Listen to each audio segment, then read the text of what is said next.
Is a cheap transfer pump really gonna cut it? What's going on? It's Samantha from 40 Acres of Clueless, the channel where we figure things out one project at a time.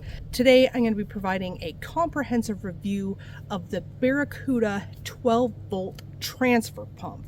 This is a budget pump that really performs, and I think you're going to be happy with it.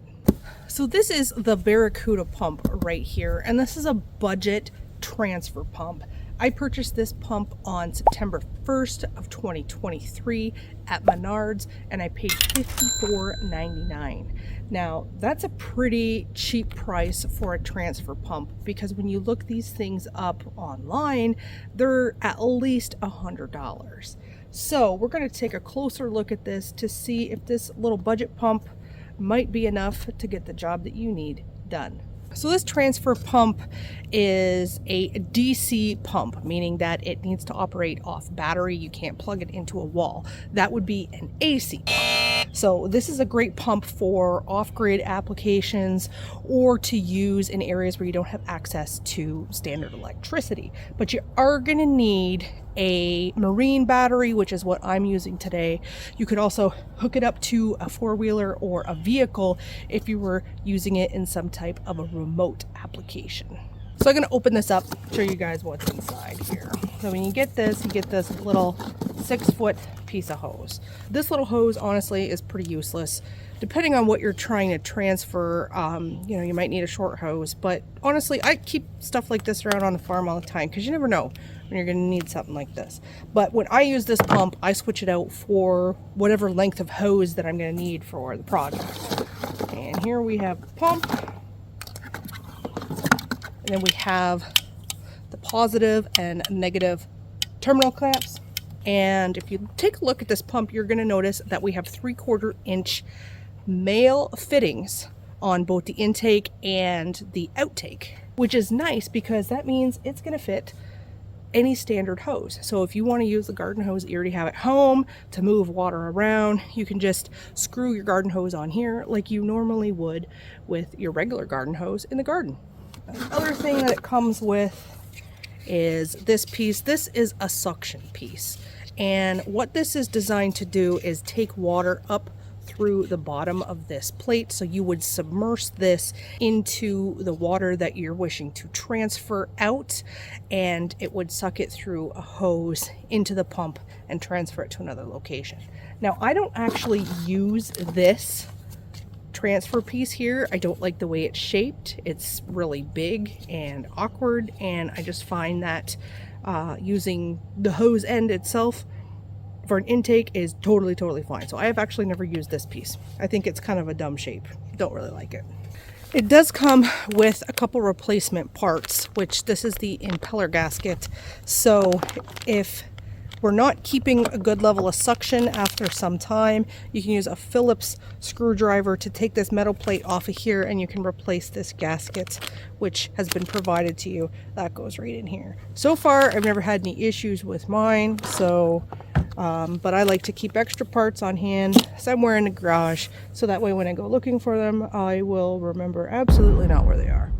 So I know what you're thinking. You're thinking, geez, here's this broad takes this thing out of the box and she's going to review it without even testing it.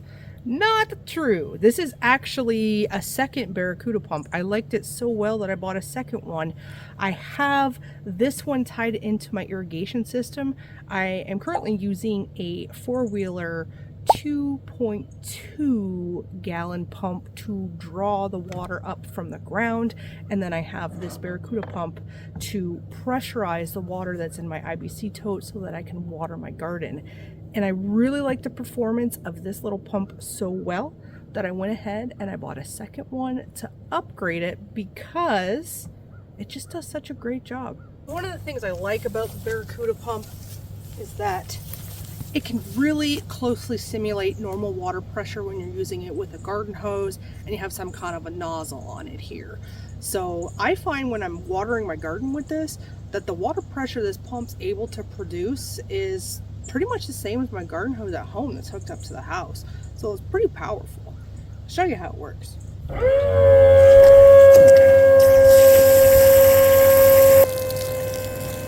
pretty much just like a normal garden hose at home. And I can use this, walk around my garden, I can water the whole thing. And this is a 45 by 60 foot garden. This is a big, big garden. Alright, let's power it down. That thing is kind of loud. There's a couple reasons that I really like this pump and why I would recommend it. The first is just the ease of use, because it's got both intake and outtake 3/4 inch male threadings. You can easily hook this up to any standard garden hose, which means that you don't have to fuss around getting different size fittings and using a bunch of hose clamps and stuff like that to get your pump to work. So it's just really, really easy. The other thing I like about it is that it comes all wired up and ready to go, and the only thing that you need to do is just hook up these terminal clamps to a battery. It's got a super easy on-off switch, you know, all of these things. Easy, easy, easy. I like easy. The other thing I can really attest to about this really cheap transfer pump is that it's not going to burn itself out if you're running it for a long time. I actually hook a sprinkler up to my garden and I will let that go and it will pump the entire 275 gallon IBC tote completely dry within, you know, a couple hours. But I can run this for 2 or 3 hours doing it that way, and you know, the pump gets a little bit warm when it's running like that, but it's never burnt out and it's still performing top notch. So I'd really recommend this pump. This pump is a Menards product, and you can order it online at menards.com, and you can also go into the store, pick it up. They generally have a whole bunch of these in stock at your local Menards. Now, I'm going to be upgrading my irrigation system. I'm going to be putting a different hose into the ground, and I'm also going to be adding a second Baracuda pump. If you guys want to see the upgrade of that system, then I want you to click over here, because that's the next video.